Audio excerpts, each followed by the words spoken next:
Good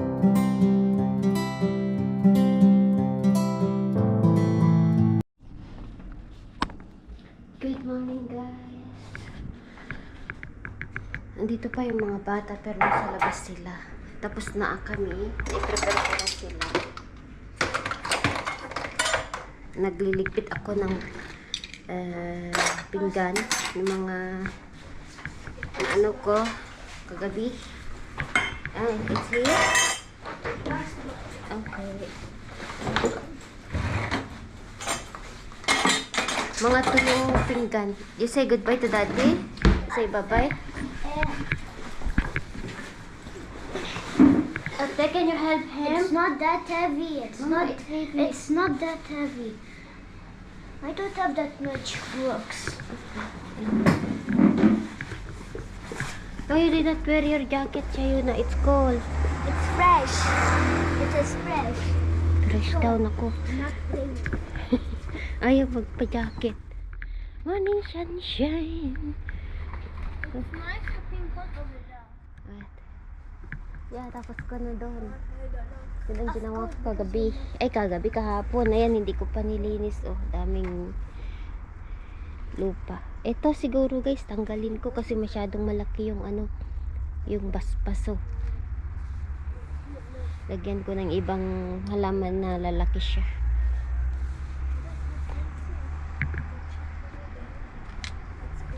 It's here.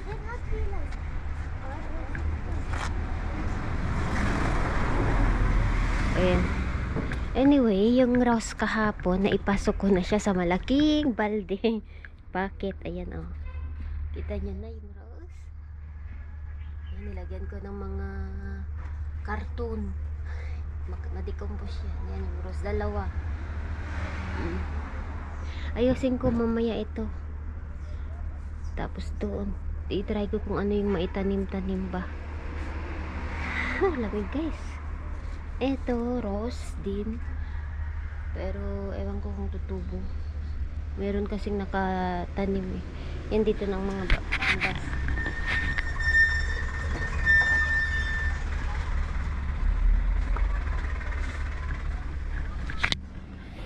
Okay. Guys, nanonood ako. So anyway, magkain na ako. Ito pala yung lunch namin. Gumawa ako ng carbonara ala Mami Laura. Walang sahog ito. Tawag nito. Lagyan ko siya ng champignon na marami yung mushroom, bulgur. Ayan. And then, gumawa din ako ng, ito ang food ko guys. Egg sandwich with avocado. And yan yung food ko. Salad. Yan. Lettuce. Kain na tayo kasi hindi pa ako kumain. Nagpa-fasting kasi ako. Ayan. Let's eat guys. Si Mister, mag-work siya ng Bolt. So mamaya pa daw siya kakain pati si Mama. Ako lang maaga ako nagluto.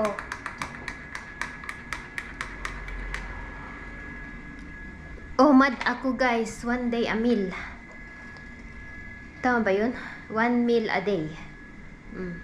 Tapos tubig na ako, ganun. So, let's eat guys, kain tayo.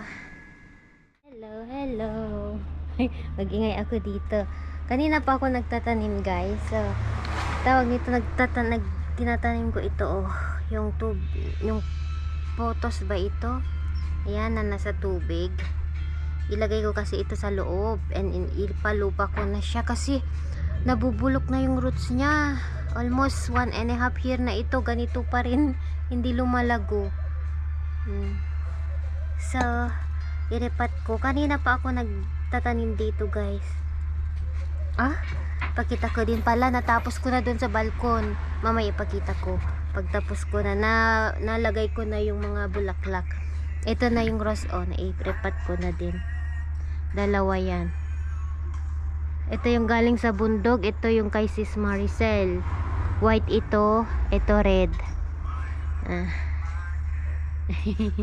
Ayan yung strawberry ko.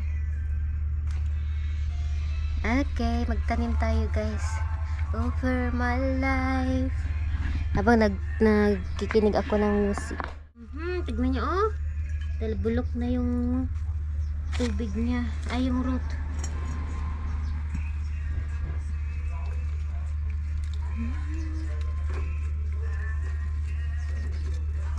Oh, wow. So, maparami na naman ako ng photos, guys. Photos ba to o patos? Correct yung ako, photos o patos?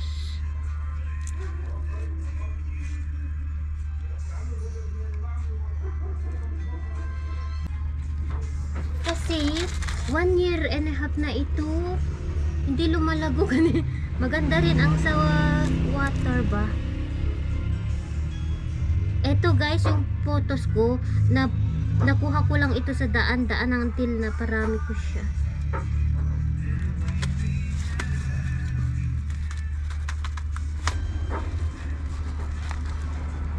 Iripat ko na lang pag lumaki siya.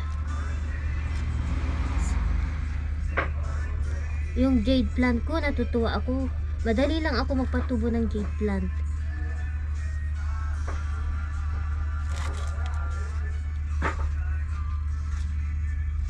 Ay, maikukwenta ako mamaya sa inyo, guys. Mamaya after. Yung mamaya after. Ay, habang nagtatanim ako. Yes, my love. I have English, science, and a test on Friday. Oh my goodness, too much. I did well in the English. I know, mommy. Mommy, also, Yes. Siya, my love ko. The miss, she said she's going to tell us the grades. Eh? And then, what So happened? It was a vocabulary test, so we got the vocab and the sentences. Okay. I got 8 over 10 on the vocab, and I got 10 over 10 on the sentence. Oh my god, that's a great news. Two very good grades. Yes. Okay, also 9 over 10. I know how they are. You smart. I know that. But I did not know what kind of mistake I did in vocab. There was bargain, there was them, She checked immediately? Don't play with the no.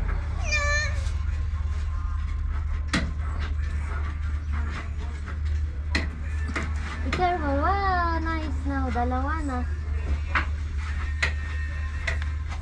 You, Lord. Mommy, Sky was digging for something.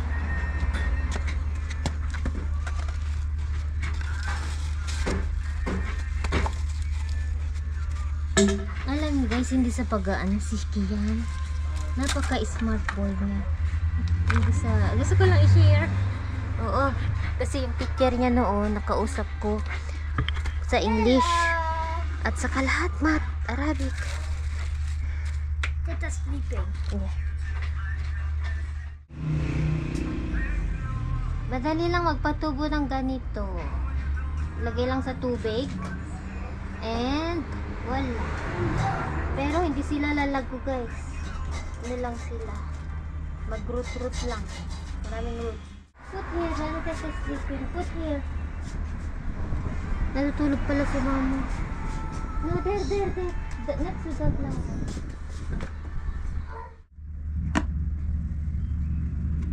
May kukwento ako sa inyo guys na hindi kami nagkasundo ni Mister. Kasi doon kasi sa ano, 'di ba? Every Saturday pupunta ako sa school ni Kian para sa komunyon. And then, nung dumating kami doon, ano, tawag nito, nakasarado pa yung gate. And then may nadatnan kaming ano, magnanay na nasa gate. Hindi sila makapasok kasi hindi ko din alam na ano siya, na first timer. First na pasok yung anak niya. So hindi ko na namalayan. I mean, hindi ko siya kilala ganyan. You come here for the first communion, sabi niya. Sabi ko, oo.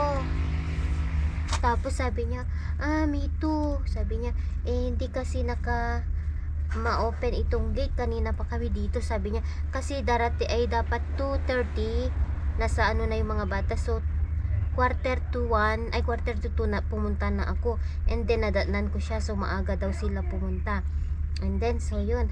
Hindi ko rin, nung nandun na kami guys, hindi ko din mabuksan yung gate. So, may lumapit sa amin na lalaki. Siya yung nagbukas. And then, kami lang yung nandun pa rin, yung nauna. So, ang ginawa ko, may bench kasi doon na semento, na nakahilera na ganyan. And then, doon ako umupo sa malapit sa may gate. Tapos siya, doon sa may susunod sa bench, kung saan ako umupo. O di syempre, nahiya ako makipag-usap kasi, siyempre, hindi ko nga kilala guys. Kapag di naman kasi ako kausapin, nahiya ako makipag-usap ganyan. And then, ako first time pa lang ng anak ko. Late nga kami, sabi niya.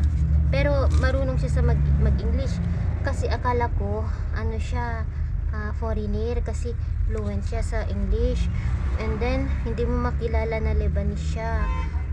So, dito nga tayo kasi maingay. So, kuha pa tayo ng lupa doon sa kabila, sa garden ko. Habang para may matapos ako. Dito tayo kukuha. So, ayun, continuous natin dito.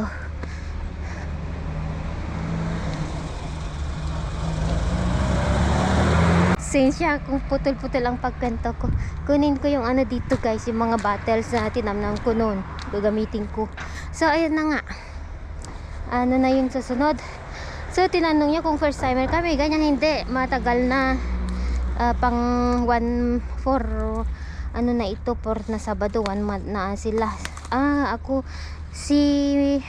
Yung anak ko, sabi niya, first timer. Sabi niya, first time niyang pumasok.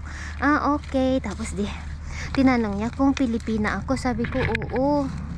Tapos ikaw, sabi ko, kala ko talaga foreigner siya kasi hindi mo makita na Lebanese, fluent siya mag-English, tapos maganda siya guys. So, and then sabi niya, Lebanese ako pero lumaki ako sa Cyprus, sabi niya.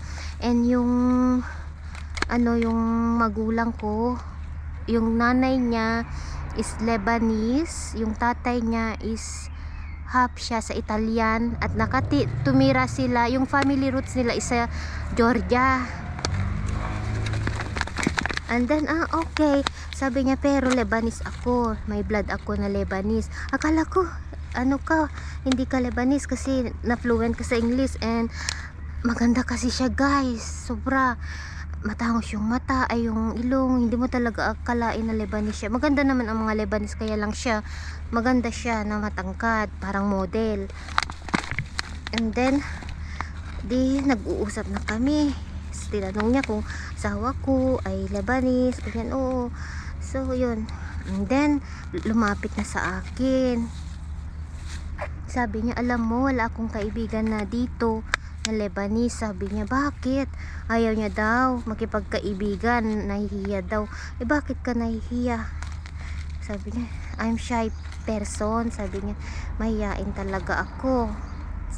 Nagtatrabaho ka ba? Sabi niya, hindi, nasa bahay lang din, nag-aalaga ng mga anak. Sabi ko, ay parehas tayo. Sabi niya, ako din, housewife ako. Sabi niya, taga-alaga ng mga anak, 2 din anak niya, lalaki daw yung panganay. And then yung pangalawa yun yung ni Kian, yung din communion, nakasabay ni Kian. So continuous natin. And then ano pa yung kwento ko? So yun na nga, nagkwentuhan na kami ganyan. Sabi niya, alam mo, sabi niya, bihira lang ako makipag-usap, lalo sa strangers, sabi niya. Sabi ko, bakit ka nakikipag-usap sa akin? Sabi ko, kasi sabi niya, mapili daw siya sa kinakausap. Sabi niya, inopen niya daw yung heart niya sa akin. Kasi alam niya daw na ano ako, mapagkakatiwalaan, ganyan. And then, alam nyo, nag-open na siya sa akin, sa life niya. And, umiyak siya, guys. Hindi ko akalain na iiyak siya sa akin. Hindi ko to kinikwento para, ano, pero, sabi niya, alam mo, masaya ako. Sabi niya na, sasabihin ko itong problema ko. Sabi niya, nag-open siya sa life niya, guys. So, about sa marriage life niya, lahat-lahat ganito na niya sa akin. So hindi ko na lang sasabihin kung ano man yung problema niya, pero ramdam ko yung hirap niya din sa ano, sabi niya may pinagdadaanan ako and masakit sa loob ko, kailangan ko itong ilabas. Sabi niya wala akong mapagsabihan. Sabi ko, wala ka bang nanay? Sabi ko, meron, pero ang hirap kasi ikwento sa inyo, guys, kasi syempre nagtiwala sa akin. So yun, ang point ko lang dito is nung kinento ko kay Mr., ayaw niya na nakikipag-usap ako, guys. I mean yung lalo pag yung ganon na lalapitan ako and then magkuha ng informasyon. Sabi ko sa kanya, siya yung lumapit sa akin, hindi naman ako nag-open, siya yung nag-open sa life niya. Sabi ko, kasi sabi niya, parang sabi niya sa akin, magaan daw ang loob niya sa akin na isabi sa akin yung nasa loob niya. Tapos sabi niya, please Laura, pray for my heart. Sabi niya, na ano ako, nasasaktan ako, sabi niya. So alam ko na yung problema niya, guys, kaso di ko na lang i-share sa inyo kung bakit siya lumapit sa akin. And sinabi niya kung ano yung problema niya, as in na private life niya, inopen niya sa akin. First time namin magkita, nag-open na siya sa akin. Sabi ko, thank you sa tiwala mo sa akin. Sabi ko, bitpin sa ate, maasahan mo ako na ano, sabi ko na wala man akong maitulong, pero alam niyo ang ginawa ko, yung dala ko, may dalawa kasi akong rosary, and then nasa wallet siya. Sabi ko, mag-pray ka, sabi ko, and binigay ko sa kanya yun, yung ano ko, yung isang rosary ko. No. Okay.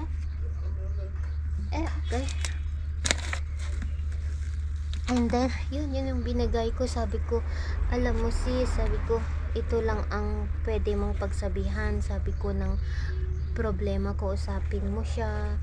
Yung problema mo ngayon, sabi ko, I'm sure, malalampasan mo din, sabi ko. Basta magtiwala ka lang, alam mo. So, ganun ang payo ko sa kanya. And, ang point ko lang kung bakit ko sinishare, no, dahil,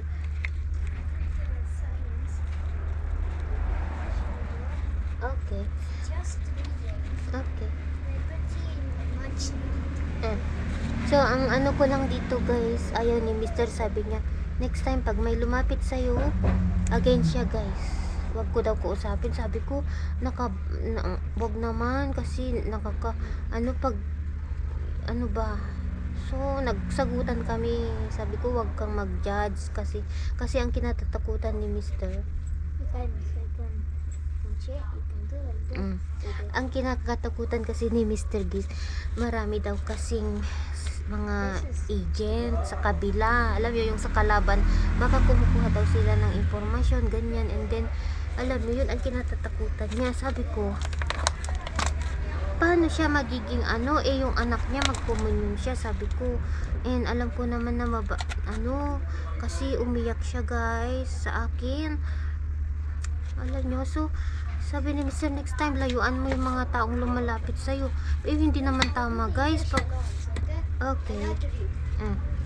Sabi ko, hindi naman ganyan. Kasi, alangan na, bastusin ko ba? So, yun, nagkaanuhan kami.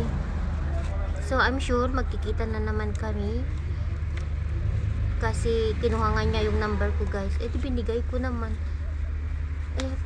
Kayo nga, guys, anuhin nyo nga ako. Bakit siya lumapit sa akin at nag-open ng life niya? sa first meeting namin. Ano kaya yun? Kasi sabi ko, bakit ka nagtitiwala sa akin? First meeting pa lang natin. Sabi ko, hindi mo pa ako kilala. Sabi ko, hindi pa kita kilala. Pero yung kwento mo, alam mo, naawa ako. Sabi ko, para kasing hindi niya ma-experience yung mga ganong trial sa buhay ba. Kasi makita mo talaga, may itsura, maganda. Pero ang bigat-bigat daw ng dibdib niya, yung broken, ano daw, masakit daw ang puso niya, ganyan, alam mo. So, ewan ko kung sino ang, sabi ko kay Mr. Alam mo, sabi ko, ayaw kong mag-judge ng tao. Sabi ko sa kanya, sila yung lumalapit sa akin, kasalanan niyang ginagawa mo, ginajudge mo sila. Sabi niya, inaanuhan lang kita kasi dito sa community namin, dito sa lugar namin, sa bansa namin, hindi mo kilala ang tao. Hindi mo ako ang nakakakilala, sabi niya. Ang kinatatakutan niya lang daw, baka magbibigay ako ng impormasyon tapos ano pala sa kabila, alam mo yung sa kalaban guys, kasi uso yung ganun. I mean, lalo ngayon, taghirap, babayaran ka ng malaki. Sabi ko naman, anong makukuha nila sa atin? Wala naman. At saka vlogger ako. Lahat naman ng impormasyon. Ano kaya? Sabi niya, hindi mo ako mag-gets. I love you guys. Yung mga kakaibiganin ka daw ng mga agents. Yung mga ganyan. Tapos, yung mga, anong tawag dun? Spy? Spy ba yun? Bakit? Sabi ko, ano naman ang ko dun? Ano kayang masama?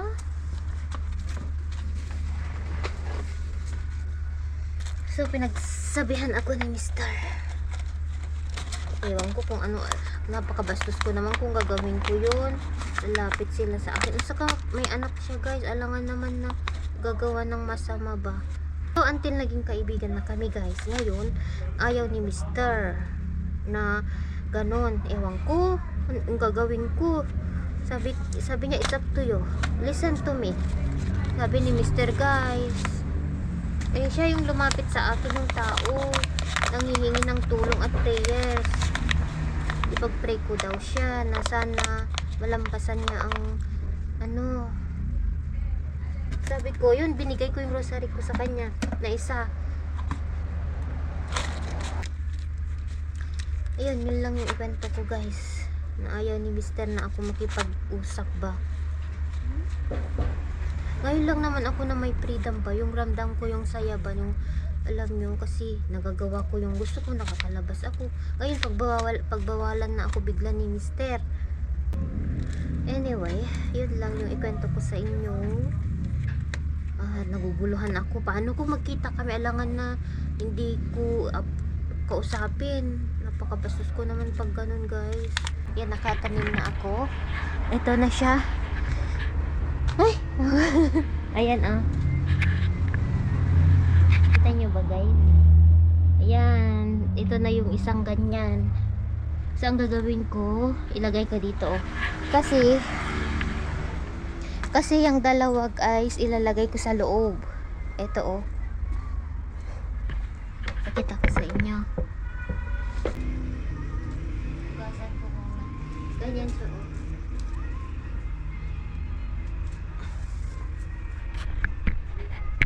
ganyan ganyan tapos ilagay ko sa loob sa salas, ganyan. Tapos eto, lagyan ko ng bato, yung black na bato mayroon doon. Hugasan ko